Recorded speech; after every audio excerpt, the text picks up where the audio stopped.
the guy, again, apologies if you're just starting Prison Break. Brunch. Hit it, boys!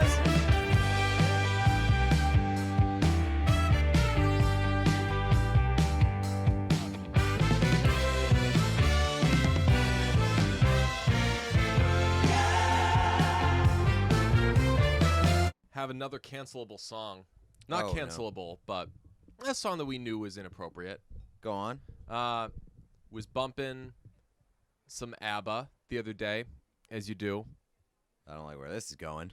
And, well, we know that When I Kiss the Teacher is like... Oh, yeah. Like, you're probably not making that song these days, but at the time, and whatever. Anyway, I thought that, like, middle section, that's just premium pop rock. The part where it's like... Da-da-da-da-ba-ba-ba. You know that part? Da-da-da-da-da. Sure. You've seen It's the part where they ride out on the bicycles? Yes, That's, okay, right. Yes. Great. I thought they changed lyrics in Mamma Mia too, so I'm not. You're never considering Mamma Mia lyrics to be. And I only know ABBA songs really from Mamma really? Mia. Yeah. So, all right. Okay. So where?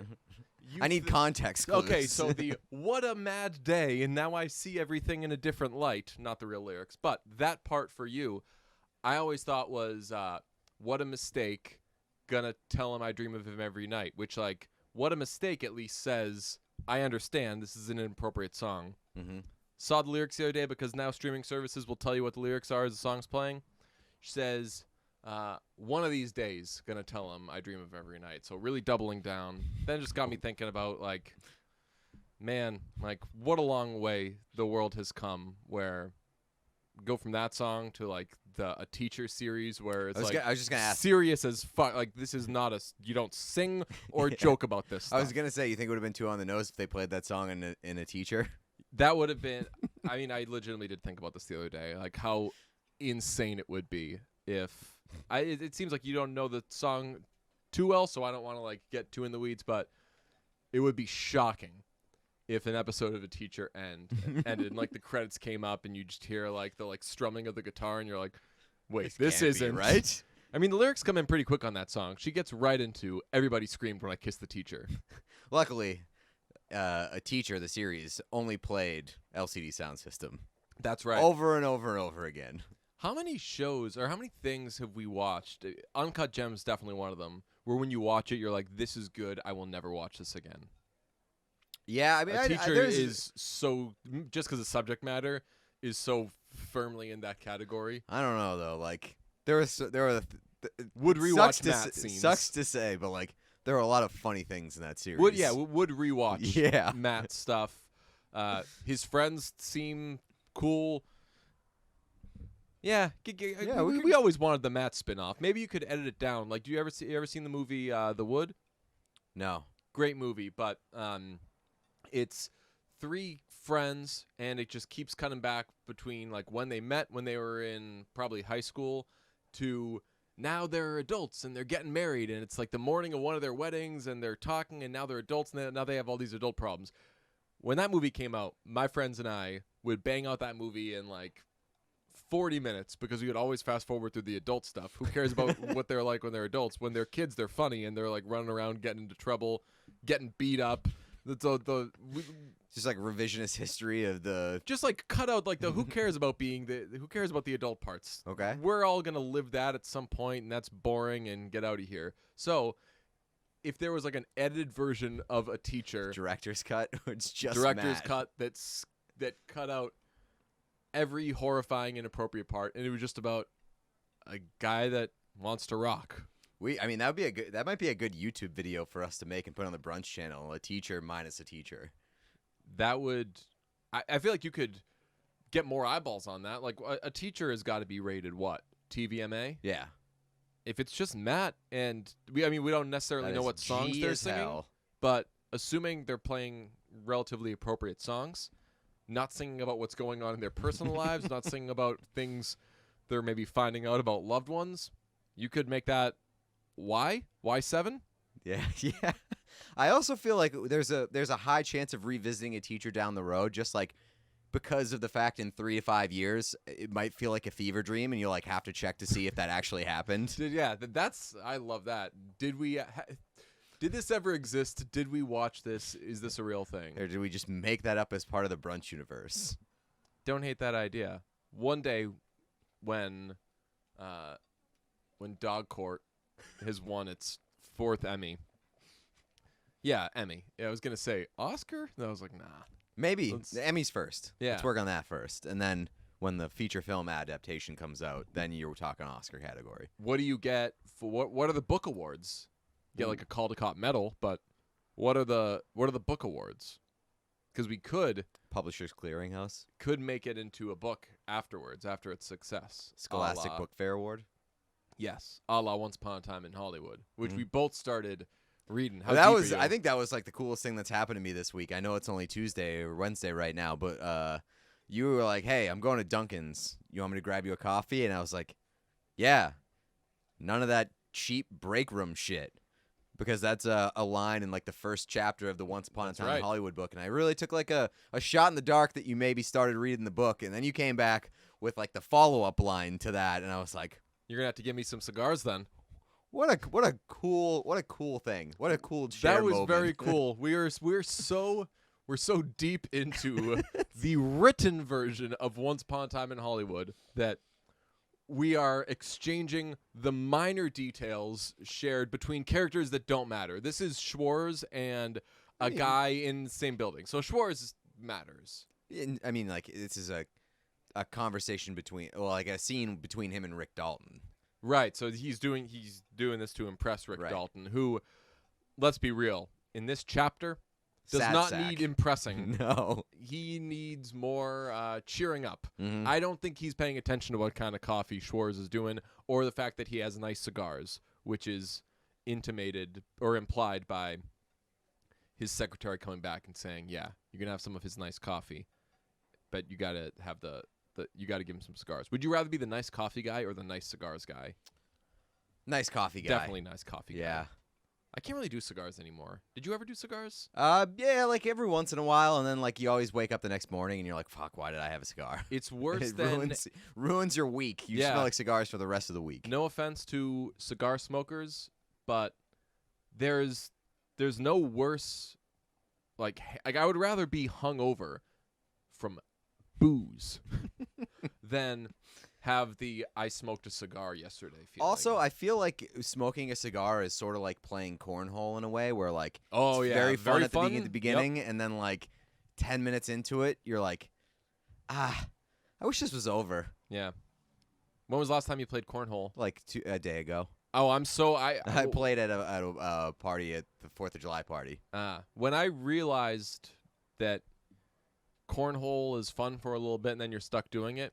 Normally, like if it's cool when you play it. It's the problem with cornhole is that winners stay on, and so if you win, like one game of cornhole rocks. Yeah, it's like your theory on hot dogs. You never want to have more than third hot dog. You never want to play more than like 2 games of cornhole. Yeah, I'm trying to think. I generally, if cornhole's happening, I'll stay away from it. I did a couple years ago. Did some giant Beirut. And that was is that like the big inflatable ones or whatever? You get huge. I don't know if maybe we got soccer balls or volleyballs or something, and you just get a bunch of buckets. Oh yeah. It felt like something Jimmy Fallon would do, but great. It was a lot of fun. But other than that, yeah, I kind of avoid the cornhole life. You ever play QB54? What's that? It is like it's like I think it's new, but it's like Can Jam except with a football. It was at my birthday party. Okay. It's like it's a chair set up with with uprights, and you throw the football and you try to get it into like the like basically the basketball hoop inside the chair. Okay. And then if you get it inside the thing, it's like 6 points. And if you hit anywhere else on the chair, it's like 1 point or whatever, 3 points, something like that. You got to get 54 points. It's challenging when you've already had a few drinks. How many points per landing per made shot? That's the thing. I think it's like 3 points for hitting anywhere on the chair, and then like 6 points for making it in. Okay. So it doesn't take that long. I would be eager to play that because I think in my first turn of playing, I don't know the rules well enough. I'm probably playing against somebody who's played it before. Yeah. I'm pretty confident I would make a few shots, have some fun, have some laughs, and definitely lose. Yes. And the goal That's exactly what of happened to me. So you probably have a very you probably think highly of that game. Yeah, because you didn't get stuck playing it. Yeah, right. But my problem with it when I did play it was I was a little too drunk to be playing it for the first time. It kind of gets in your head. I didn't remember the last time that I'd thrown a football, and like trying to throw a football and like hitting a small target when you're kind of buzzed can really get in your head pretty quickly. Yeah, but that's like golfing. Like, what do you expect? You're probably, no offense, like you're not good at throwing a football. That's right. Yeah. So, I don't know. By the way, I bought golf clubs this week. I know we've talked about golf in the past. Yeah. I'm gonna become a golf guy again. Someone over the weekend was like, "Man, should I get these golf shoes? I don't golf a lot, but these are pretty awesome." I was like, "I haven't golfed in like 4 years. I have golf shoes. Like, who? Right, Yeah. Go for it. Yeah, You're an adult. get them. I Yeah, I feel like should have clubs even if you don't golf. I'm confirmed getting older because I'm doing stuff just for like the social aspect of it now. Yeah. Like I was like, I should get into golf because it'll give me an excuse to like hang out with my friends I was on a gonna Saturday say, morning. It gets you out of this. It gets you out of your prison cell in here. Yeah. Tethered to the. Not that it's a prison cell. I spend a lot of time willingly in here. No, yeah, and that was probably inappropriate comparing like one space where they go online to Yes. prison. I watched a little. I caught some episodes of Prison Break over the weekend, and that probably I don't think depicts prison 1,000% correct No, either. definitely not. But First couple of seasons of Prison Break are fantastic TV. was had those going, and I missed the first 2 episodes. Started watching on like the third. Did not feel like restarting. I was like, no, keep it going. This is good, solid. I like it. Yeah, I remember like being really into that show when it was on. The guy from Armageddon is in it. Fichtner, is that his name? In The guy with the crew cut? No, one of the astronauts. Yeah, he's like the lead astronaut, isn't he? Let's see. Oh, I know who you're talking about. You're talking about the Russian Yeah, guy. the Russian guy. The Russian guy is in it, but is Fichtner not in it? I don't know. I thought he might have been in it too, but The Jack Bauer style character that exists in the Purges number 2 and 3 is in it. He plays a lawyer guy. He plays the lawyer guy who goes around and does stuff with the character who looks like they might be a relative of Alexis Bledel. Didn't look up whether or not that's the case. Sarah Wayne Callies, by the way. Mm-hmm. So did you know who Sarah Wayne Callies was before The Walking Dead? Yes. Yeah. I did not. Was very excited to see that Sarah Wayne Callies gets the and. Really? In Yeah. Prison Break? Yeah. Wow. She gets the and in the credits. That's surprising because I think that's like the first time I've That- ever seen her. I would assume that would be What a people's- first time honor. Yeah. Also, there's a character in it. Spoiler if you aren't doing Prison Break yet, folks. They do an episode with Abraham from The Walking Dead. Who's Abraham from The guy looks like Tim Thomas. Oh, okay, yeah. And Really? he plays a CO, and there's all hell breaks loose in the prison. That sounds like all Prison the Break. all the prisoners, they break into. It's like prison break-in kind of. They break into areas where they shouldn't be, Okay. and they're starting fires and everything. Which I don't know if Jimbo's still exists. Pardon my take thing. Mhm. All-time Jimbo starting a fire in a prison that you are Living in, yes. and not allowed to. Like there's Yeah, right. there's one place that you cannot get out of if you're a prisoner theoretically.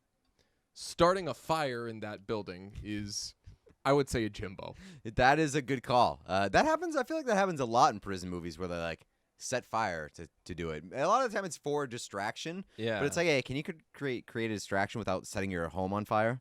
Anyway, there's a character. What's his name? There are all sorts of character names in this show. There's a guy named. Shoot. There's a character. His name is like Dumbo or something. Like kind of like mean. Like hey, like this guy's dumb or like crazy. I forget what they call him. But then there's this other dude played by Bootleg. Bootleg, who's the guy from Vice Principals? Danny McBride? No. Walton Goggins. Yeah, there's a bootleg Walton Goggins character. I don't know if Walton Goggins. Oh, I is know out who there you're yet. talking about. And this guy is trouble. Yeah, he's very creepy. This guy's bad news. Right. He does like a lot of like smacking his lips, licking his Well, his chops. He just kind of carries himself like a Walton Goggins Threatening, character. yeah. And he kills this this poor I remember this. Abraham character. First time that I'd forgotten. Oh yeah, he kills. Oh, he kills that guy. Okay. The whole First time episode, that I he's thought like about this show in a long threatening to. He takes the guy's wallet. He sees a picture of his daughter and everything, and he's like, "After I kill you, I'm gonna get out of here, and like I'm gonna find your daughter and everything," saying all sorts of terrible things. And the guy, again, apologies if you're just starting Prison Break. The guy from Armageddon is like, "Hey, we're not touching this guy. Leave him alone. He's got nothing to do with this. Like, leave him alone." And it's like, I think it's this guy's like, he's new. He's like he's New just CO? Yeah. Awful early going. Tough break. Yeah, they're like, "You get out of here, Walton Goggins character," and he's like, "Fine, I won't do anything." And they let the guy go, and he just kills him. I remember that. You didn't want to see me when I was watching that. I remember they don't really want to include that guy in on the plans. Yes. But he sort of finds out, and he is like, I'll ruin your plans if you don't include me in the break. He finds his way into that. Apologies to I Think You Should Leave. Continue to have a conversation and everything else, because we're just definitely doing Prison Break right now. But Penny. I like the show. It's ridiculous in a bunch of ways, of course, but the main character, definitely, in the way that Pacey is from the George Clooney school of acting, this guy is so distractingly from the Nicolas Cage school of acting, where everything he says is Lincoln or not Lincoln. Michael Schofield, the guy that prison breaks in, the guy that puts himself in prison so he can break out. Michael Schofield. Is that's the actor? Yeah, of a famous music video. Ooh, which one?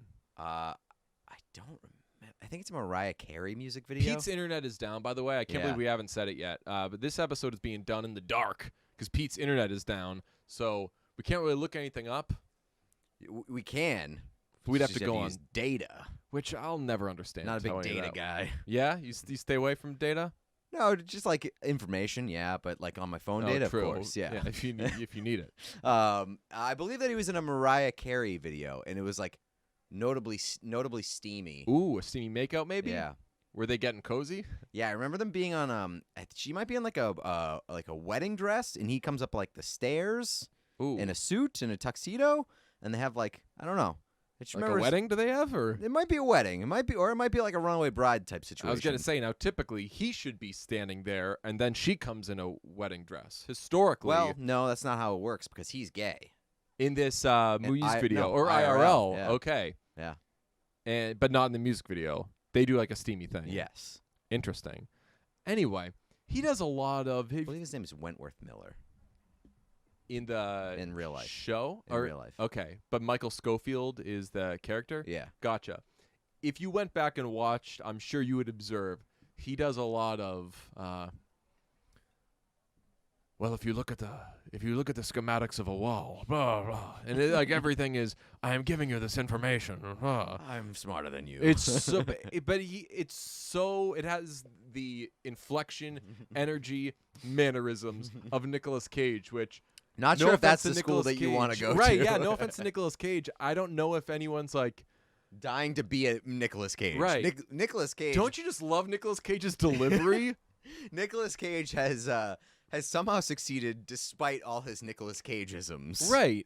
And even if he's made it with all that, and I think that you can say, oh, well, maybe that's part of Nicolas Cage's charm, and he talks You don't want that differently. Replicated. Yeah, I don't think. I think if anybody else does it, it's distracting. Which, at least in my case, as soon as I was like, "Sorry, hate to do this." Pause. What's this guy's problem? Why is he talking like Nicolas Cage? And everyone was like, "Oh shoot, yeah, he does talk like Nicolas Cage." And it was just so hard watching it to focus on what he was saying versus like, and then we get out of here. But that's just the beginning of the plan. After, steal the Declaration of Independence. Yes, that's right. I like that you're out here having Prison Break watch parties in 2021. It was like a It was kind of like you go out and do stuff, and then there's something on the TV, and okay, what's everybody watching? And Prison Break was going.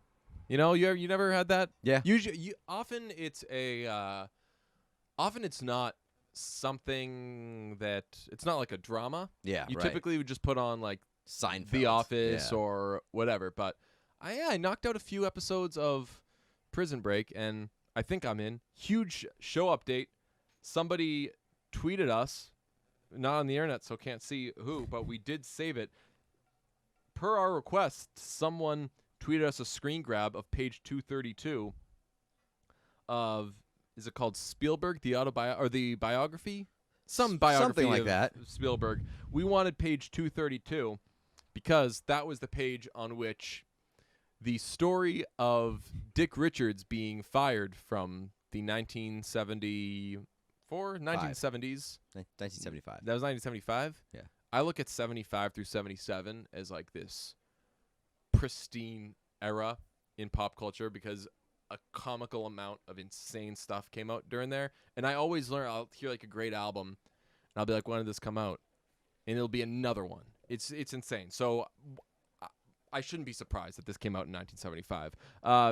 Anyway, the 1975 movie Jaws, from which Coca-Cola and Mercedes commercial director Dick Richards was unceremoniously let go.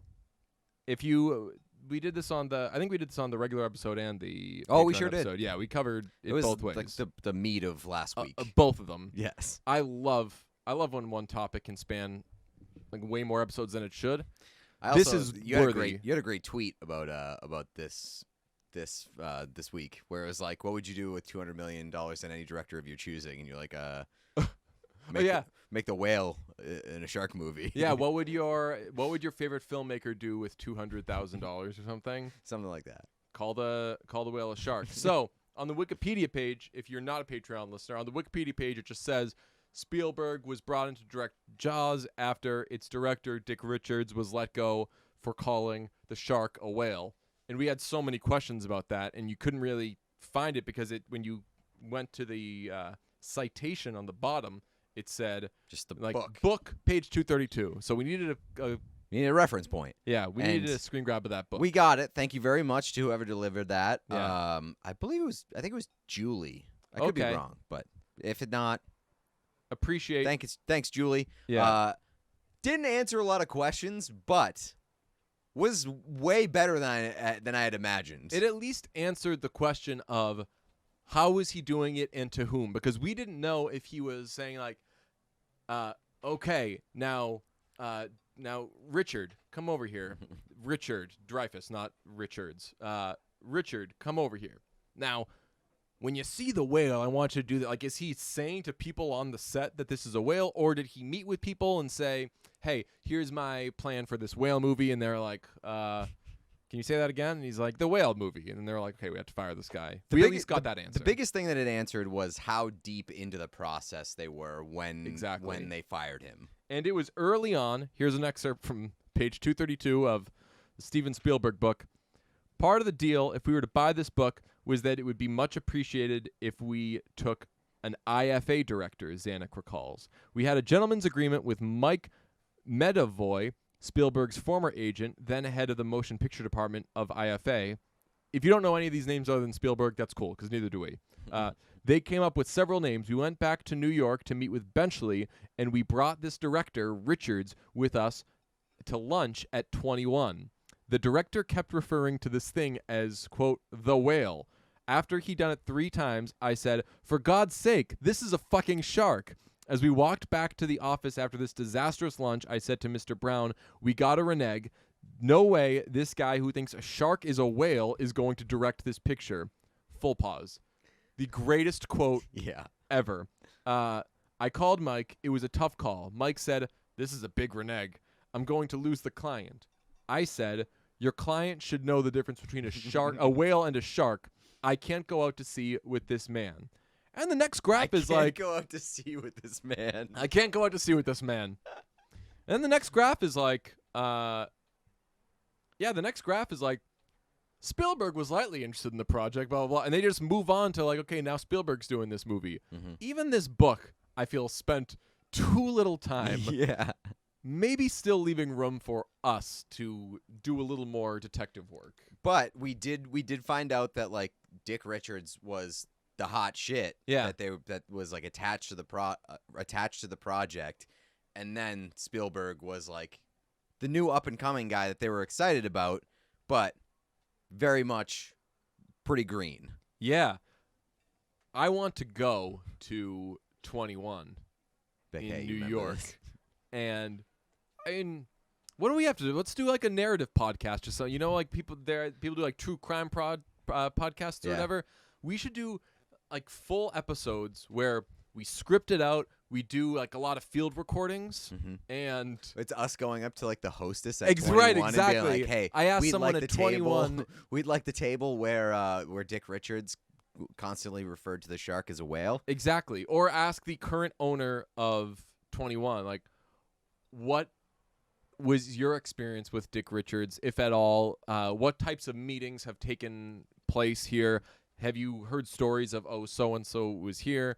And really kind of push the, what do you know about the fateful meeting between Benchley, Brown, and Richards? We don't know who those first two people are, but we can promise you the third did, I believe, Coca-Cola commercials and was considered a very promising director at this point. Mm-hmm. And they'll be like, we've been closed since the pandemic. Unfortunately, I looked it up. 21 is closed. Oh, no. Yeah, 21 opened in, let's see, do I still have the Wikipedia page up? It would sound like me too. Yes, the 21 Club, often simply 21, was an American traditional cuisine and former Prohibition-era speakeasy located at 21 West 52nd Street in New York City. While we had them there, I'd be like, yo, do you guys know the Billy Joel album, 52nd Street? And they'd be like, yes. My lead question would be, did you name the restaurant 21 after you picked the location, or did you just get lucky? Well, if it's isn't the 21st Amendment something involving prohibition? I feel like there's a lot of bars and clubs called 21 or 21st Amendment, and let's look this up right now. It's a good time to not have internet. Let's see what the 21st Amendment is, and if I'm making this up. There is a restaurant called 21st Amendment. Oh. It is... All right, it's definitely something alcohol related, because I Googled 21st Amendment, and the first thing that came up was 21st Amendment Brewery, and then a 21st Amendment brewery. bar, and 21st Amendment was the repeal of prohibition. Ah, okay. Take that, haters. Good stuff. Never could have seen this being the information that we learned as we pulled at the Dick Richards v. I like that we're like, this is maybe the most Google heavy episode that we've had in a long time, and it's the one without internet. Yeah, but I was gonna say, what else should we learn about? But this is we've already learned quite a lot. I still would like to get Richards on here. And I want a movie about the making of Jaws. Totally. More than I want the reboot of Jaws, because I know that Steven Spielberg refuses to allow Jaws to be reboot. But why not have a Spielberg movie about Spielberg and like his process and the journey of making this movie? Because I feel like that would be a very interesting movie, because it was so ahead of its time, Definitely. like technically, and one of the biggest successes, and clearly the story behind how it got made is hilarious. So, come on. Good way around it. I want that movie. I'm with you. I would much rather a movie about the making of, like a disaster artist style movie about the making of Jaws. But I want like at least 40 minutes spent on Dick Richards and his failure to understand the concept of a shark movie. It's the most interesting part of anything Jaws related. A workaround, though, if they do want to reboot Jaws, is pretty easy. Just make it a whale movie. Right. Directed by, just be like, oh, Spielberg, oh, you won't let us do this? Well, you're not the director. And he's like, well, what do you mean? We found someone. Ever heard of a guy named Dick Richards? And he comes and he like tries to make it about a squirrel, and they're like, dude, oh my God. It's a dolphin movie. Yeah.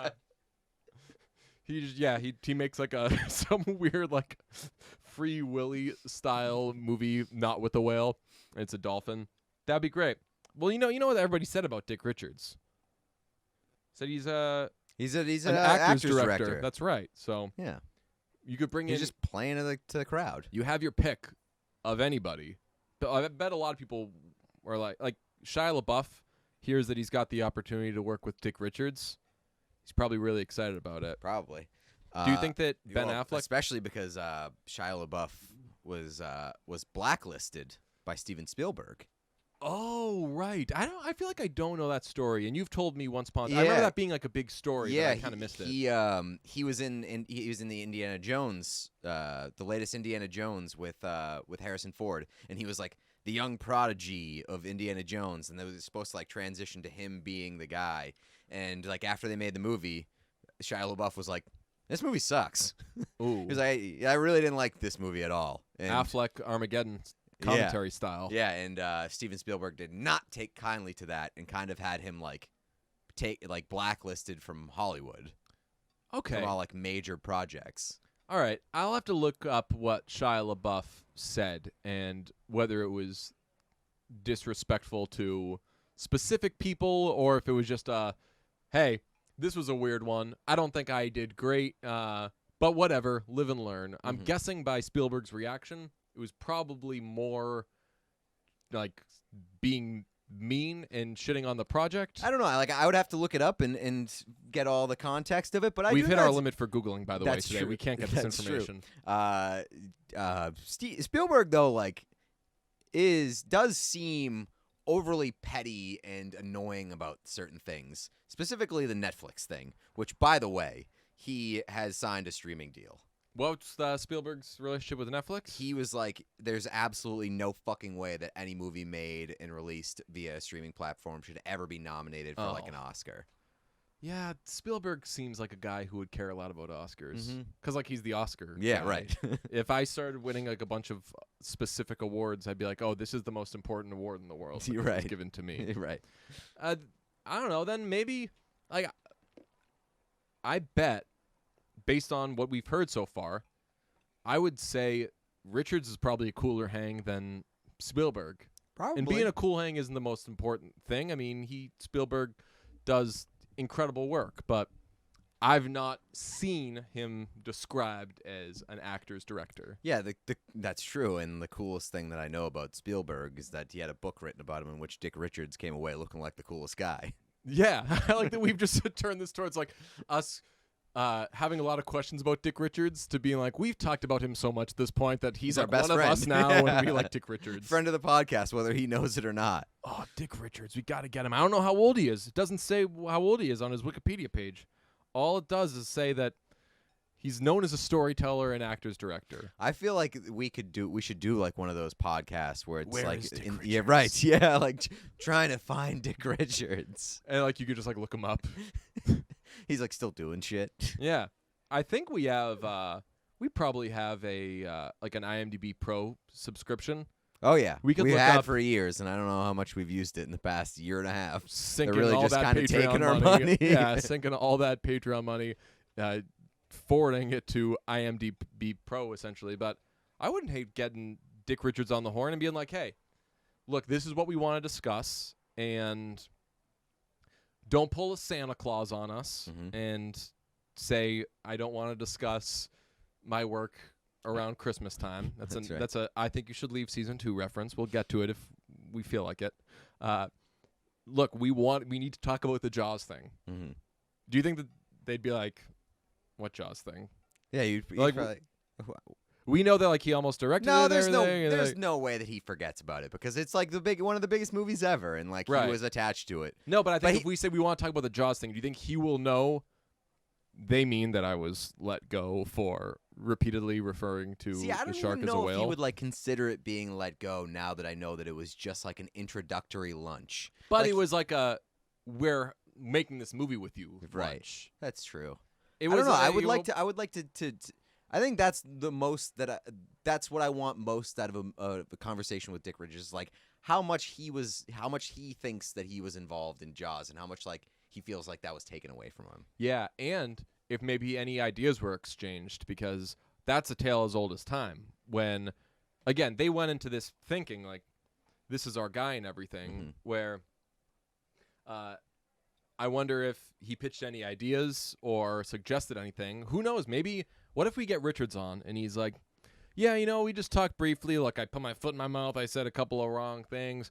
I told them that maybe they should get rid of the affair between Dreyfuss's character and the police chief, sheriff's wife. And, we moved on. I never really saw the movie, but I just hope that everything worked out okay. We'd be like, Yo, Dick, they used that. Yeah. And guess what? I think they took a shot at you. They named the boat Orca.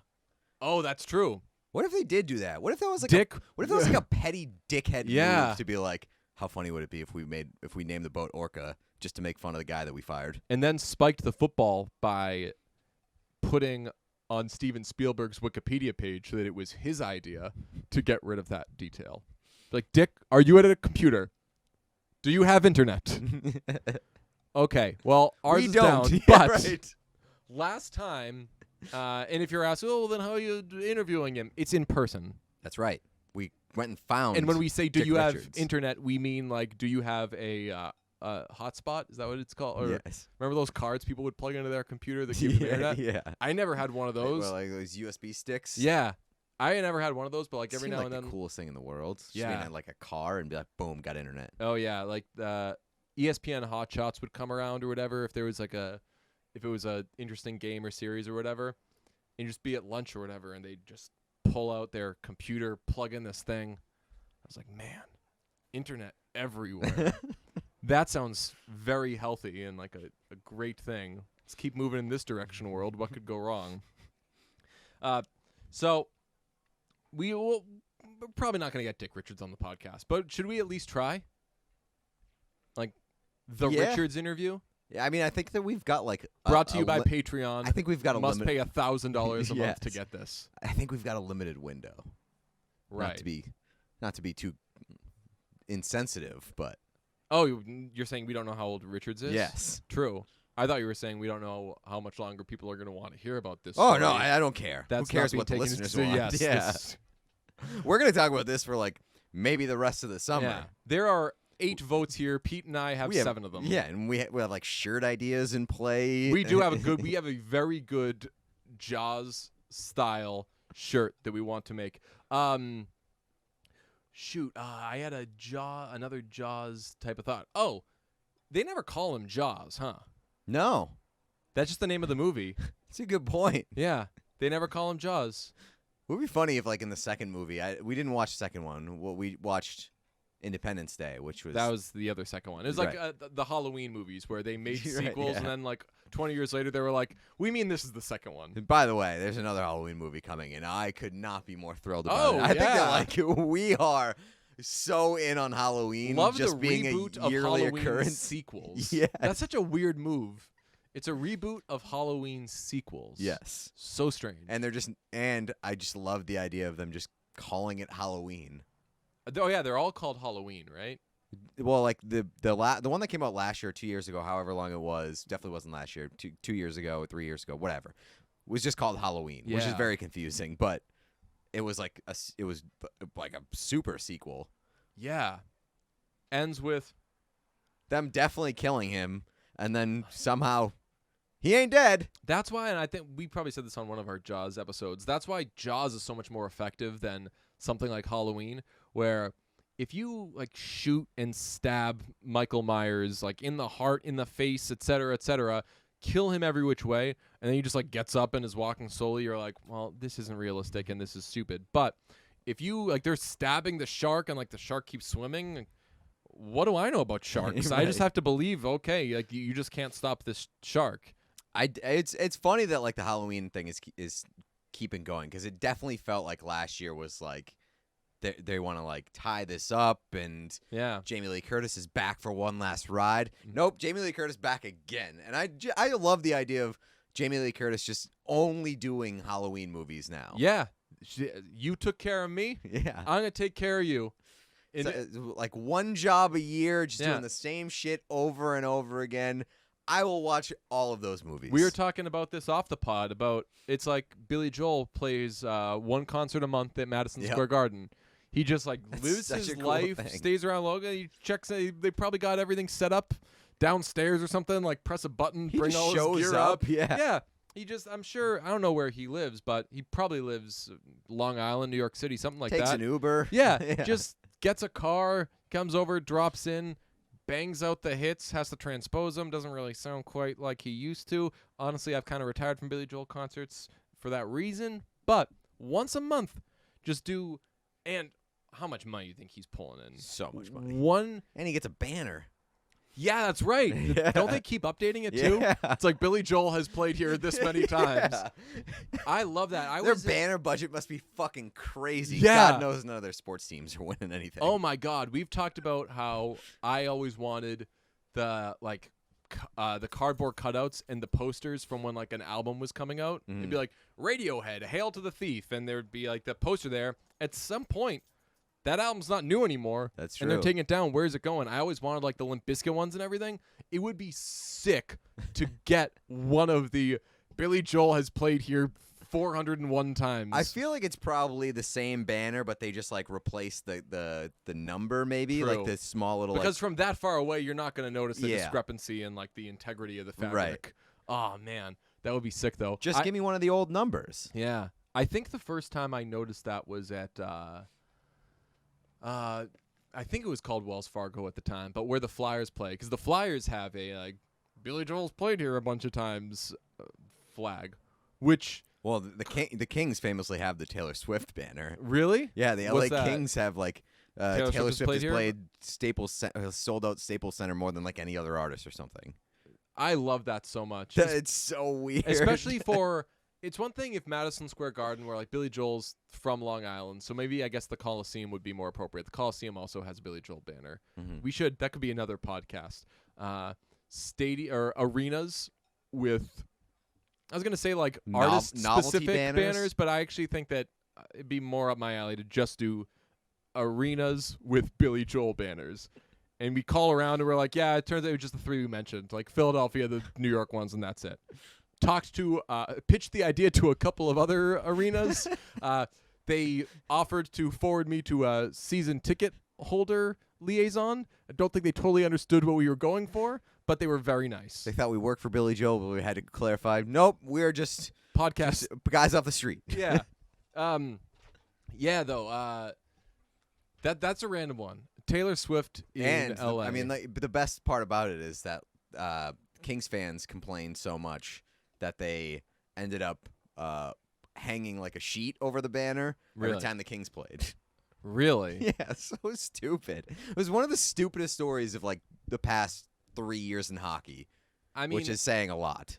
as somebody who is often upset with certain Taylor Swift discourse, I would be entirely unaffected by being at a Kings sporting fans event to being like, furious. there's a Taylor Yeah. Swift banner. Kings fans being furious about Taylor Swift having a banner during their games is so funny. I mean, if I'm at a game and there's a banner that says, like, Taylor Swift is the greatest songwriter of her generation, I'd be like, I saw Okay. yesterday. I know that's Ed Sheeran. okay. Come on. Yeah. I'd be like, okay, who's hanging these banners? Where are you getting this from? Is this just from this culture that exists where, like, Billboard and all these places only write nice things about Taylor Swift because they're so afraid of her fans and blah, blah. Is that why you're hanging this banner? Because there are other... Pandering. Yeah, you're pandering with this. Like, that's where a banner of an artist could be distracting. But if it's just like, Taylor Swift plays here all the time, I would, like, put in my phone, like, good to know there are Taylor Swift concerts here.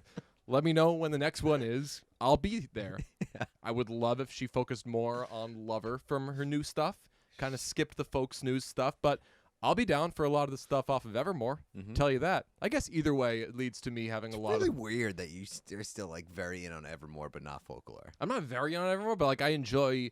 I didn't not enjoy Folklore. I was stunned that it was the most surprised I've been by the everything Taylor Swift does is perfect discourse, because there was a lot of like, she's reinvented herself and she's done that. I'm like, she did all this like 12 years ago and she was working with more creative people, and It was better then. Did you end up listening to the Big Red Machine? No, I didn't. It's pretty good. Yeah, It's pretty good. Big Red Machine. Remind me. That's is that That is Justin Vernon and Aaron Dessner. Yeah. So I'm more of a Vernon guy Same. than I am a Dessner guy. Same. I would say by quite a large margin. Same.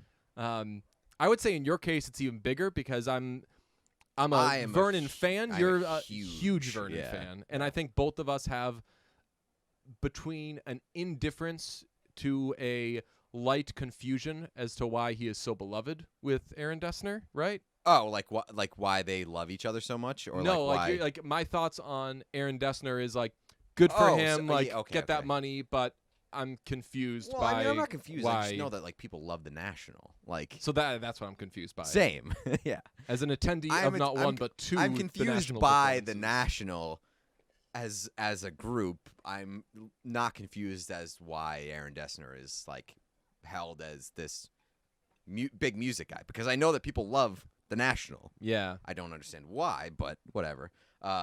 Yeah. So the Big Red Machine has released 3 songs off the new album, which I think comes out like next week or the week after. And Taylor Swift is on one of them. Mm-hmm. She's on 2 on the album. One has yet to be released. But I think that I like all 3, definitely 2, maybe all 3 songs that have been released more than any of the previous Big Red Machine songs. So Interesting. I'll Very check it excited out. for it.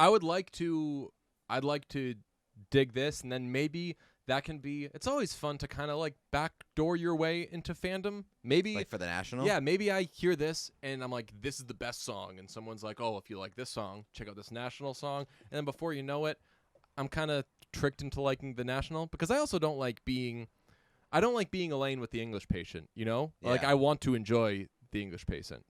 Yeah. In like, I guess like my problem with the National is less Aaron Dessner than it is, what is it, Matt Beringer? Yeah, I think Behringer? there might be like an extra N in there somewhere. Whatever, that guy. I don't like that guy, Yeah. especially because he ruined churches for me. Oh yeah. But I'm okay with getting in on the Dessner side of things. So you're like, I like fun for this Antonov guy. I don't like Nate Roos, Yes. but bring me that cutie with the glasses. It's the exact opposite of that. No, because wait, is Dessner the guitarist? Yeah, I don't think that Behringer He's the front man. yeah, right. Yeah. Yeah. So that's what I was saying. It's like listening to Fun back in the day, being like, I don't really like this singer, but I guess. like the guitarist. I hope guess, that but I hate that comparison because it yeah, aligns you with yeah, stuff. yeah. Yo, another thing that was going on going on the TV, and this falls more into like if you just want to have something on the background, was Billy on the Street. Okay. I've never really watched that show before, like full episodes. It's one of those shows that only You see exists to me for clips. internet clips. Right. And there was a episode with Lena Dunham, Oh. and maybe it's because I haven't seen anything with Lena Dunham in so long. I don't know if she's like taking a break or if she was. I don't want to say like soft canceled, but I think people are sick of her shit. I think people were just like kind of. I think after After her the apartment- Odell Beckham. After her apartment column. Oh right. The first ever live read Yeah. of what was that? What was that in? Like the New Yorker There or was like something? a magazine where she wrote this long thing about an apartment. Sure, love letters to her apartment. It was the fucking most pretentious thing that I've ever heard. Yeah, it was very, very weird. And then there was the not to like bring up like greatest hits of why people were like, oh, Lena Dunham, there's a but long list. the I think the Odell Beckham Jr. thing was like an important moment in realizing that like not that like people aren't always out to get you, and I think that living in this world and being as anxious as we all are, like remember she took offense to Odell Beckham Jr. like not talking to her at a party or something. I'd have to go back and look, and she basically was like, oh, it must be because like I don't have this body type, or I'm not this, or I'm not that, or It's like, whatever. he just doesn't know you, And or he doesn't was- want to talk to you. yeah. So I remember people got really mad at her for that. But anyway, I watched Girls back in the day, Mhm. and I was watching her on Billy on the Street, and I was like, oh yeah, not to say I'm like a big Lena Dunham fan or anything, but I was like, oh yeah, like Lena Dunham is like super funny. What happened to just Lena Dunham content? But I guess. Yeah, I guess things slowed down with the apartment writings. Yeah. I know that she did get like softly canceled for. She had like weird There was like a takes, creepy. like I forget what, I don't want to go Yeah, there, yeah. but We're not it trying was to. a very weird situation in which she was like sort of exposed herself. Yeah, she wrote something about like something with her sister or whatever. But yeah, it was really weird. yeah, not the point of this No. conversation certainly. But I don't know. Just having not seen Lena Dunham do anything in a while, and the tie-in there is that she dated Jack Antonoff for a long time. I was like, I completely forgot about Let's Tie in Taylor Swift. It was big. I forgot that you existed. Stuff, but yeah, Billy on the Street though. Very funny show. I'd never seen a full episode. I just remember the classic thing where he goes around with Jason Sudeikis and they're bros. Remember that one? No. All of his questions, he's like, "Bro, for $1, bro." Like, who? He holds up a picture of the cast of Veep, and he's like, "Bro, for $1. If you're fucking anyone on here, who is it?" And they're like, I don't know, like Julia Louis-Dreyfus. And he's like, what about Anna Klumsky, bro? And everything he says is bro. But it's super funny. Also, he goes around with Julianne Moore. And that's the best because Julianne Moore is perfect in everything. There's one with Paul Rudd, and I remember the Paul Rudd one is very funny. I wrote down as a result of watching that, I don't know if there's anyone with higher stonks than Paul Rudd. Paul Rudd was trending the other day because people were just like, I love Paul Rudd. Yeah, Seth Rogen told a story about Paul Rudd snuck in and massaged him. We've talked about like approval ratings for just celebrities in general. Yeah. I think that there's probably no one higher than Paul Rudd. There's probably nobody higher, and I think that there probably has been nobody more consistently high than Paul Rudd. I don't think that anybody in the history of ever has ever been like, I don't like Paul Rudd. Right. And that's what makes Paul Rudd so high is that he might not get constant first place votes, but he's probably on everyone's ballot. And even if you think, like, off the top of your head, like, celebrity everyone loves, like, you think Beyonce, Taylor Swift. But that's there's not true. definitely Like, conversations there's of people being like, I don't see what the big deal is with Beyonce, or like, hey, Taylor Swift gets all this credit of doing this, like, blah, blah, blah. There's like Beyonce Hive, Taylor Swift Hive, right. But like there's also the counteractions to those where like people are not in on them and they push back super hard because the Hives are so passionate. Right. I don't know if there's like passionate Paul Rudd fans, but everybody likes Paul Rudd. Yeah, true. Yeah, stonks on Paul Rudd. And I guess always high. Like I watched that show with Paul Rudd, the one where he like clones himself Living or with whatever. Yourself? Living with Yourself. That show wasn't that good. No. And I don't think that anybody wanted to talk about it because they were like, I don't want to like dump on a Paul Rudd project. Yeah. But that show kind of stunk. They're like, all right, so we all agree Tom Brady ruined this, right? This was Yeah, Paul Rudd, man. I don't know of anyone who's like, I'm sick of Paul Rudd. Did we discuss his whopper of a line on the at the end of Friends? No. He said, I forget. Maybe this clip was floating around after the Friends special because I know that he wasn't in that. He was there. He was there? Oh, you're saying he was there for Friends? Yeah. He there's a clip of him on some show talking about how he was there when Friends ended. Mm-hmm. So it ends and all like he was like you a can borderline main character at that point. Yeah, and you can see in the reunion, like when they're filming the final scene, like, the goodbye, he's there with a camcorder. Oh, really? In like the front of like the production, you know how they did like the behind the scenes, Yeah. where like they're all like bowing and holding and like crying and like waving to the in studio audience. Paul Rudd is in like the front row with a camcorder. It's very funny. Wow. But he said that in the final days of Friends, and if I'm butchering the story, I apologize. He would go up to like Jennifer Aniston or whatever and just be like, "Wow, can't believe it's like how many seasons? 9 or whatever." And like, man, 9 years, can't believe it. Like acting like he was like on equal footing with them, and that's such a funny move. Man, like, wow, I'm experiencing the exact. I'm also I'm right there. That's awesome. I am David. I feel Schwimmer. like that's the best thing about Paul Rudd is that he just like does stupid shit like that, and like the Seth Rogen story where like he just gets away with everything because he's Paul Rudd. And that's generally harmless. it's Like, it's a victimless crime. if you're particularly emotional there, you could be like, oh, like, I'm glad this is funny for you. Like, that's my brother over there, and I'm going to miss him, and I don't get to, like, my life has changed. You got to jump in and now you're going to be in movies because of this, but I'm not joking about it. Like, if you were particularly upset, I suppose you could do that, but I don't think anyone is hearing that and not being like. It's probably just like a comic relief while you're actually emotional. Yeah, I still have this page of the shark story up on my phone for whatever reason. I think you should leave. Yep. It's out. It and is. If anyone can take a break from Prison Break, you can watch season 2. I got through season 2. You got cut off by your internet being down. Yeah, I got to the first Tim Heidecker sketch. I don't know if is there multiple? There's like 7 or 8. Oh, really? I'm kidding. No.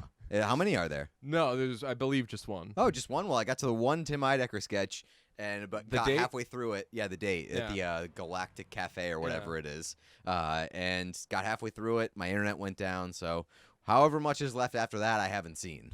I was going to come up with like 4 or 5 premises for I Think You Should Leave sketches and have you guess whether it's an I Think You Should Leave sketch you didn't see yet or one that I just made up. Just an And absolutely impossible game. decided that would be too impossible. Like, no, the stupid ideas I came up with, I was like, yeah, all of this just blends in. Yeah, like There's nothing too ridiculous. You could do that game with like sketches, like lesser known sketches from season 1, and I still wouldn't. I probably would not know half of them because, like, obviously everybody knows the big hits from season 1, but there was a ton that probably deep didn't. cuts. Yeah, it probably didn't like register on the radar, and I haven't gone back and watched it, so there's like nothing is out of the realm of being too absurd. And that's why, I mean, that's why I love I Think You Should Leave. It's as absurd as possible. I'm so surprised that I Think You Should Leave was widely accepted. I wonder if a lot of people, I wonder if it was like kind of herd mentality where enough people really liked it that it was like, okay, I'll check this out until I like it. You go in with like the mentality that like, hey, you should like this. This is funny. Yeah. So I do wonder, like, if it didn't have the hype behind it, how many people would actually be in on it? Because that's a style of comedy that is typically off-putting. Like that's Hit or why miss, yeah. that's why he isn't on SNL anymore. Right, You know, yeah. and not to say that SNL is always perfect, but like a lot of comedy people took that type of comedy and were like, people aren't going to like this, so no, thank you, don't do this anymore. Mm-hmm. So I love that it's beloved, and the biggest thing I noticed from season 1 to season 2, and it's made me learn something about our podcast, is the edits in this. This I think you should leave edits like a improv sketch, where like if you go to an improv show and people are doing their thing, they make their crazy premise, and then at some point, if there's like okay, we've been doing this for 2 or 3 minutes, now's a good time to call it, someone will either like run across the stage to mark like, okay, this is over now, or I don't know, maybe it varies from place to place. That's without like accidentally, that's like how we end our podcasts. Yeah. Where like, Hey, we're done now. okay, like that's a funny place to leave off on, so let's just stop. I think you should leave does that for sure, where it'll just cut off whether or not like there's been a bow put on it. Yeah. And in season 2, probably because the first batch was accepted, they're even more outrageous with it, where like nothing's been accomplished, nothing's been learned, nobody has even said it, just like that's just a funny line, okay, this is over now. And again, I find it so funny that people aren't like, too random. Right. You guys didn't even do Wasting anything my up there. time. Tell me something about this character. So I'm thrilled that it's accepted. I watched all of season 2. Super funny. I'm sure I'll watch it a bajillion more times. I said it a few times that I was like gearing myself up for it to be disappointing because there was no way that it was going to be able to live up to the hype after like season 1, especially with how ridiculous it was. Like, how do you outdo that? And I think that from what I've watched so far, it's still so fucking funny. Yeah. And like, I don't know if it's going to have the meme potential that the first one did, where like it stays in rotation and like it's impossible to escape for like the next 12 months. But I'm sure there's gonna be stuff that's like Oh yeah. that's recycled, and even if it's not, like, not all comedy things should have to be tailored towards memes. So, like, I'm glad that the first one was. I still have enjoyed what I've seen from the second one, and I've not been disappointed. I thought about that while watching season 2 of like, there's no way, like they're too these are all too I was gonna say professional, but like too advanced, I guess, because professional sounds silly when you're talking about this, but like these are too smart of comedy people with too much comedic integrity to say, okay, let's do a sketch where we can get as many memes as possible. But I bet they probably do it as like, let's do whatever weird thing we're going to do, and if we want to focus on some of the shots being a little more ridiculous, Yeah. but that doesn't take away that No. event, that makes it better. Like there's like clippability maybe Yeah. to it, to but that some of it. I where don't it's think like, that necessarily takes away from it. Like the what's the one where it's like a work function and Sam Richardson brings a bunch of kids on stage to see like yeah. which one. The little buff boys. Yeah, Little buff boys. It was like the most buff boy, and they kept cutting away to like shots of like boys doing like this and stuff. So maybe they lean a little more into like, let's get as ridiculous as we can with that, but that also serves the sketch. So I don't know, unless there's something I'm missing. I don't think there's any like distracting emphasis on let's make this shot or like let's make this line as crazy as possible, because that's kind of what they're doing.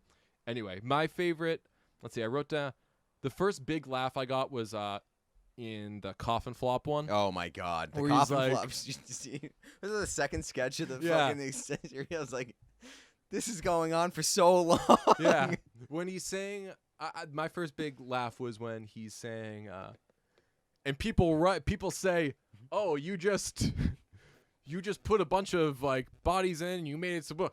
I didn't do shit. That was so fucking good. Coffin flop was like, cause you just get progressively angrier as Yeah. it goes on. It starts off as like a, hey, your cable provider wants to take this away Yeah. from you, and it's like, please save this network by whatever, calling whatever your cable provider. And he's like, I'm getting fucked over here. This is a good idea. Yeah.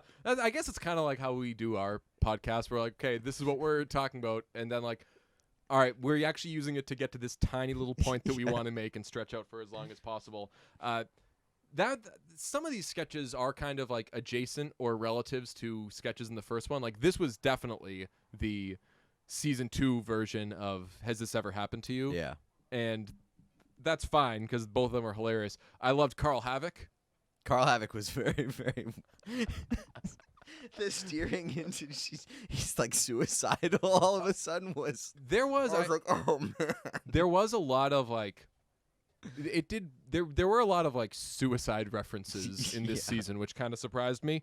But like I mean, like it's dark humor, and Yeah. the one that I was like most disappointed by was the Shark Tank one. Yeah, It was like seemed like they were gonna like do like a funny Shark Tank sketch, and then it just ended up being like it didn't end up going there, and I was like, ah, damn it, that would have been a That was, very good premise that I would have been interested in. that was what's her Patty Harrison. Is that what like I just want wine? I can't I can't remember the Shark Tank one. There was one that was this was like a woman It talking was like about capital something. I don't know. They're all blending together. There was a very funny. I got to make sure that I'm not saying this person's name wrong. I think her name is Patty Harrison. I've lived long enough now that I know so many names of like people that I know, and like dumb stuff that we talk about, that I'm always afraid I'm gonna like Mix one up. and talk about like No, this your one. cousin or something. This one. Patty Harrison is indeed her. She's very funny. This is the one. She was the elf one from the. Yes, first, yes. Wait, like the Santa brought it early Yeah, person? yeah, Yeah. The same person. She does. There's one you probably haven't seen it. I think it's after you lost internet, where it's like a driver's ed class, and he's showing videos on distracted driving, and all of the videos just leave the class being like wanting more information about the like story and like narrative of what this distracted driver was experiencing, and it's all stuff about like a table business, and she's in it. It's super funny. Let's see, Paul.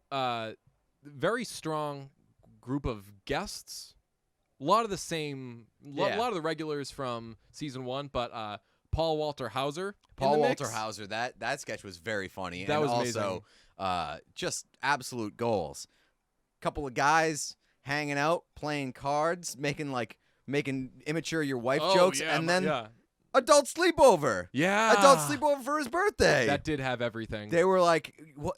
He never sleeps over." Yeah, it's like I love the idea of like one of the adults continuously having a bailing, reputation, bailing on the adult sleepover, where they set and not like separate bedrooms or anything, just like little blankets all next to each other, like Love an it. actual child sleepover. Love it. Yeah, that was such, and like just the premise of like having to rush to get your lines out before the other guy. Say them faster. That was great. Paul Walter Hauser, John Early, Mike O'Brien, another person who could probably have a complaint or two about their SNL experience. The kid from Once Upon a Time in Hollywood. Yep. So far, that is probably my favorite one because it's the most ridiculous one. Just a couple of kids constantly talking about their weight and how you have to be a certain weight to play with a doll that has poison in it, and then comparing it every time they bring up like if you're lighter than 60 pounds, they say it would be the equivalent of you smoking 5 Macanudos. Yeah, that was one that you hadn't seen it yet. I hadn't seen it, but you showed it to me, and that was, you were gonna trick me by. That was like great for like the made up premise. I was like, yeah, that definitely sounds made up. And you're like, nope, this is real. Let's watch it. Yeah, when she says, "You've got to get out of here. This for you is like smoking 5 Macanudos." Bye, hon. That kid, by the way, is going to be a legend, right? Yeah, Not absolutely. to put too much pressure on the child, but No. the kid from Once Upon a Time Absolute in Hollywood. star. I mean, after we watched Once Upon a Time in Hollywood, I was like, this Everyone girl was saying, fucking crushed it. Yeah. So she's great in that. Did you see the court scene? Nope. Oh, no, yeah, I did. Where they're like safari transcribing. Yeah. Yeah, I saw that. Amazing. Detective Ridiculous. Crashmore with Santa Claus. That was A+. I Santa Claus during the press junket being an asshole. You think that was a ripoff Fat Man? I was thinking about Fat Man there. I love the idea of making like Santa Claus this like gritty, murderous character. I'll tell you who else who loves that. Is Mel Gibson in that one? Yes, Yeah, Mel he Gibson is plays Santa Claus. yeah. And friend of this episode, Walton Goggins, Yep. plays the hitman. Yep. Loved the burger guy. Oh, that was so fucking That funny. was like classic season 1, I think you should leave. Like you could put that in there because I think these ones were sort of like, maybe I'm reading too far into it, but one of my friends said, like, pointed out with Kendrick Lamar, he's like, hey, like notice with Kendrick Lamar's albums, he'll make them like increasingly like rap to the point where like on Damn, he's just like rapping his ass off, where like the earlier albums are like, okay, do you like this? Do you like this? Is this accessible to everybody? He's just like, okay, like, do you trust me now? All right, I'm going to go the fuck off. That's kind of what I think you should leave is, where this is weird. Like, season 1 is weird, but it's like, okay, you're down? Okay, you trust me? I'm going to go crazy in season 2. And this... And I really like that sketch, too, because it's like, it throws you the rare twist of Tim Robinson being the straight man. Yeah. Or it's like at the beginning of every sketch, you're kind of waiting for Tim Robinson to go off the rails. And then, like, on that one, he never does. And it's like the guy that you would least expect being super fucking weird. That was so funny. When he says, it's like, I'm going to eat the whole thing. I'm gonna eat this whole thing now. He says, I think he keeps saying "woof it down." Oh, really? he says, like, after he eats the whole thing, he's like, you better not tell anybody that I woofed down Tim's burger or whatever it was. That one was I think the best part was he grabs it and like goes to take a bite. And nah, just kidding. Yeah, I'm just joking. Yeah, I'm just joking. I mean, if somebody touched your You'd be burger, like, have it, man. yeah, I'd be like, that's yours. Yeah, right. They'd be like, oh, I get a COVID. I'd be like, no, you just touched my touched burger. food. Yeah. Dan Flashes. Would love to check out that store with my bro Pete. Yep. Feel like we save up some Patreon money for a couple of years. Get in And, there. I love the follow up to Dan Flashes when they have like the hotel. Oh, yeah. The hotel like very serene welcome music on like the TV that you would experience, and then all of a sudden it's the fucking chaotic Dan Flashes infomercial. Nuts. I would definitely check out Dan Flashes and spend a shitload of money. Yeah, for sure. Didn't point out one of the bigger names that was looped in here. Did you see the Dangerous Nights sketch? The holding the baby's crying. Oh, it's because I used to be a piece of shit. That one was fantastic, and that was amazing. And sloppy steaks. Sloppy, sloppy steaks, where you get a steak and dump a bunch of water on it. So they were playing a song, and there was like a vocoder. It was a song that like started with a vocoder saying like "Dangerous Nights," and I'm like, I hope this singer actually starts singing because this sounds like Ezra Koenig from Vampire Weekend, and that's definitely him. They end up like playing more of the song. I rewound it and watched it again, and I was like, all right, someone knows somebody. I know that like Vampire Weekend's guitarist is friends with Brandon Wardell, so maybe there's a connection there, or maybe it's just like they're famous Tim people. Robinson and just likes Vampire Weekend. Something like I assume that like Tim Robinson's probably friends with Ezra Koenig for one reason or he another. Could like listen to Time Crisis. Yeah. There's, you know what?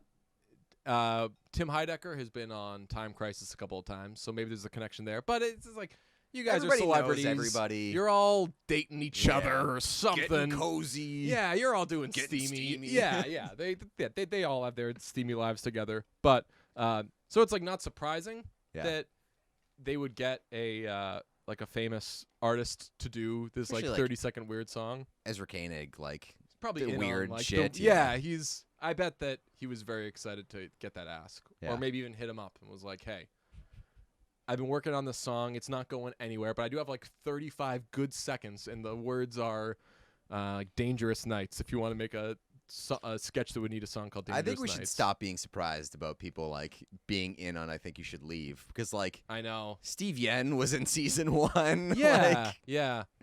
It is weird though. I mean, I don't mean to sound. It just seems like people should have better things to do than be involved in something that's stupid, but like it's awesome. It should feel like wins for us. At least in my case, like I'm a pretty. I know that like I'm pretty stupid and like will stretch the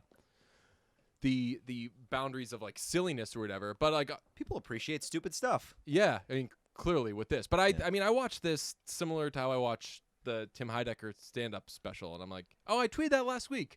I was like, I don't get how the Tim Heidecker stand-up special doesn't have the same following as I Think You Should Leave. Shouldn't that kind of scratch similar itches? Yeah, but there is I feel like there's more subtlety to what Tim Heidecker's doing, because like he is playing a believable character. Yeah. I've shown that and to people like and had to explain like, oh, he's doing this is like all intentional. He's bombing. And I bet that like there are stupid people who watch the Tim Heidecker special and are like, this guy's funny. Like unironically. That's horrible. Yeah, that is horrible, but I bet that exists. Oh my god. I never even thought about that. If someone's like quoting the Pepsi versus Coke sketch. What's just hilarious. Imagine like you go to like a family gathering and your uncle, your like 55-year-old uncle is like, I watch this hilarious comedian. Like a Facebook uncle is like, watch this comedian. He's great. Unlike all the comedians now, they're afraid to go there. This guy, look, and he says he likes Trump too. He's like, I bet that person exists, and that's horrifying.